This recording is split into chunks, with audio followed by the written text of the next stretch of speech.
یه دقیقه گوش کن ببینید سناریویی که بهت میگم برات آشنا یا تکراری نیست. این تو هستی و از یه دختر خیلی خوشت میاد. بارها و بارها توی ذهنت مرور کردی که چطور باهاش صحبت بکنی، چطور سر صحبت رو باز کنی، چطور جلو بری و چطور سعی کنی مخش رو بزنی تا باهاش وارد یه رابطه خوب بشی. هر باری که چشماتو میبندی تصویر اون دختر میاد تو ذهنت، تصویر یه رابطه خوب، خیلی با هم دیگه شور و حرارت دارید، خیلی با هم گرم و صمیمی هستید، ولی زمانی که چشمات رو باز میکنی میخوای بری جلو و باهاش صحبت بکنی، انگار که یه زنجیر بستن به پات، انگار که یه صدایی توی ذهنت داره میگه این کارو نکن، تو مال این صحبت ها نیستی بابا. اون دختر رو نگاه کن، لول 100، تو لول 0.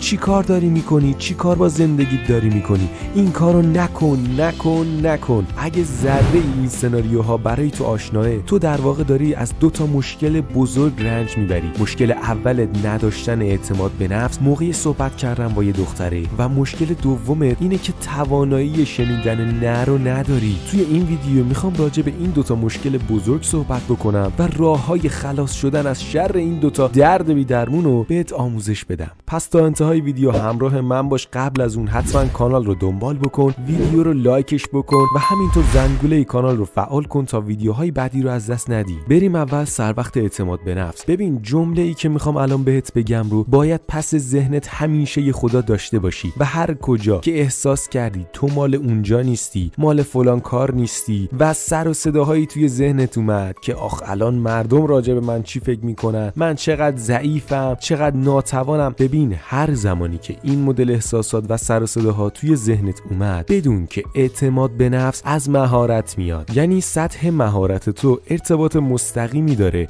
با سطح اعتماد به نفس تو توی اون موضوع.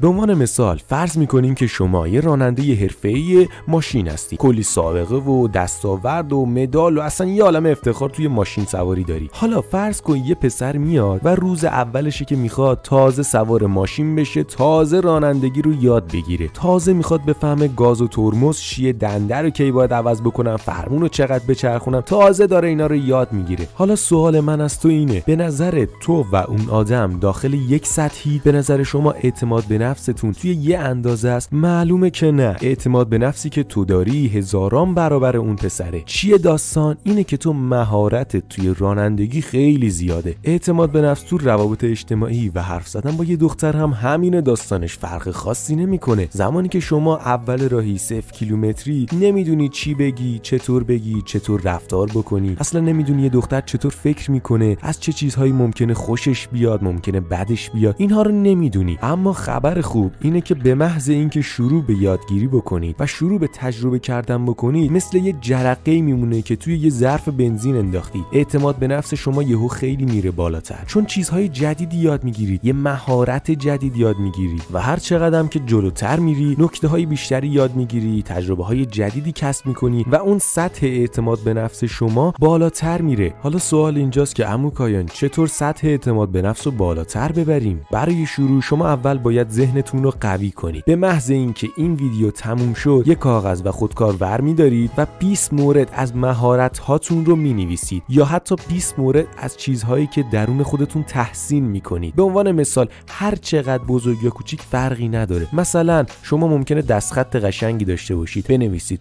من دستخط قشنگی دارم. ممکنه که بدن خوب یا چهره جذابی داشته باشید، بنویسید. ممکنه گیتار زدن بلد باشید، خواننده خوبی باشید، ممکنه نمیدونم راننده خوبی باشید، حتی ممکنه دونده خوبی باشید. هر مهارت و ویژگی مثبت خوبی که فکر میکنید نیازه رو بنویسید. اگه بیشتر از 20 تا شد عیب نداره، 50 تاش کنید، 100 تاش کنید، اما بنویسید. کار دومی که باید انجام بدید اینه که اگه ورزش نمیکنید، همین امروز میرید یه باشگاه پیدا میکنید، اسم مینویسید، هزینه رو پرداخت میکنید و شروع میکنید منظم ورزش کردن. اگه به هر دلیلی باشگاه نمیتونید برید، داخل خونتون 1 ربع الی نیم ساعت حتما نرمش بکنید و یه چک لیست داشته باشید که در طول هفته ثبتش بکنید اون ورزشتون رو و به عنوان یک عادت داشته باشید با خودتون. کار سومی که باید انجام بدید اینه که سعی کنید از این به بعد بعضی وقتها به درخواست‌های بقیه یا حرفاشون نبگید. نگفتن یه مهارت و یه ابزاریه که نه تنها قدرت شما رو بیشتر میکنه، بلکه این قدرت رو به بقیه نشون میده که آقا شما برای خودت ارزش قائل هستی، هر کاری رو انجام نمیدی، هر حرفی رو نمیزنی، هر جایی نمیری. چهارمین کار برای برای بالا بردن اعتماد به نفستون اینه که یه جایی خلوت پیدا کنید که با خودتون خلوت کنید. بگردید درون خودتون یکی از ترس هاتون رو پیدا کنید. به عنوان مثال ترس از ارتفاع، ترس از نمیدونم نشنیدن، ترس از آب، هر چیزی. یک ترس درون خودتون پیدا بکنید و سعی کنید با اون مستقیم روبرو بشید، یعنی با سر برید تو دل اون ترستون. این کار رو خود من هم انجام دادم. من از ارتفاع میترسیدم و کاری که کردم این بود رفتم بانجی جامپینگ برج میلاد و از اونجا با طناب خودم آوردم پایین و دیگه ترسم نسبت به ارتفاع ریخت. توی روابط اجتماعی یا صحبت با یه دختر هم داستان همینه. آدم‌هایی رو می‌بینیم که خیلی راحت با یه دختر صحبت می‌کنن، خیلی راحت جذبشون می‌کنن. این آدم‌ها بارها و بارها نشنیدن، یعنی تعدادشون شاید دیگه قابل شمارش نباشه حتی. بعد اون وقت حالا یه نفری که تازه یکی دو بار نشنیده میزنه تو سر خودش میگه من هیچ اعتماد به نفسی ندارم و تموم، کلا ول میکنه کارو، در صورتی که این اشتباهه. این یه فرایند جزئی از مسیره. و مورد پنجمی که شما میتونید انجام بدید، خود من هم انجام دادم و نتیجهش واقعا عالی و تاثیرگذاره، اینه که اعتماد به نفستون رو الکی نشون بدید. یعنی حتی اگه اعتماد به نفستون هم کمه، طوری وانمود کنید که انگار اون اعتماد به نفس واقعا درون شما وجود داره. محکم دست بدید، محکم صحبت بکنید، موقعی که میشینید قوی بشینید، خودتون رو جمع نکنید، یه گوشه‌گیر نباشید، با مردم صحبت کنید. ببینید مکانیزم ذهن ما طوریه که بعد از یک مدت کوتاهی این موضوع رو باور میکنه. یعنی باور میکنه که شما یک آدم با اعتماد به نفس هستید و سعی میکنه این اعتماد به نفس رو درون شما نگه داره. یعنی یهو بعد از یک ماه به خودت میبینی تو واقعا آدم با اعتماد به نفسی شدی و دیگه نیازی نیست وانمود کنی. این 5 کارو که انجام بدی، سطح اعتماد به نفست ناخودآگاه میره بالاتر. اما سوال بعد اینه که خب چطور قدرت نشنیدنمون رو بیشتر کنیم؟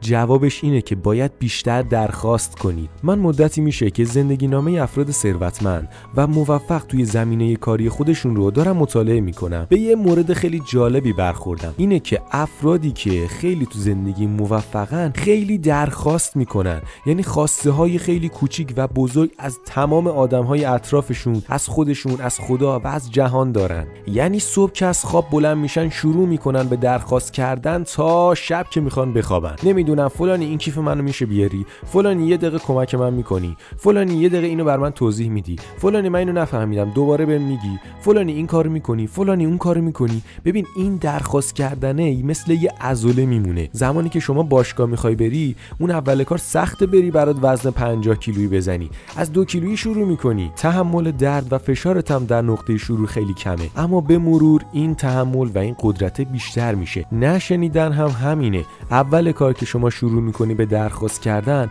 قدرت نشنیدنت خیلی کمه، 2 تا نبشنوی ول میکنی کارو. ولی به مرور که درخواستات رو بیشتر میکنی، این تحمل نشنیدنت خیلی میره بالاتر. و زمانی هم که با یه دختر میخوای صحبت بکنی، دیگه تحمل نشنیدن رو داری. زمانی که یه پیشنهاد بهش میدی، اگه بهت نبگه تو به هم نمیریزی، داغون نمیشی، نمیری گوشه گیر بشی خودتو بکشی، بلکه کاملا برات عادیه. دوباره تلاش میکنی یه حرف دیگه میزنی، مخشو میزنی، تموم شد رفت. کارهایی که بهت گفتم رو برو انجام بده و نتیجهشو ببین. دمتم گرم که تا اینجا همراه من بودی. اگه به این محتوا احتیاج داری حتما کانال رو دنبال کن، زنگوله رو بزن برای دیدن ویدیوهای بعدی و این ویدیو رو هم لایک کن، ثواب داره. دوستتون دارم خیلی زیاد. تا ویدیوی بعدی، ماچ به کله های همتون و خدا نگهدار.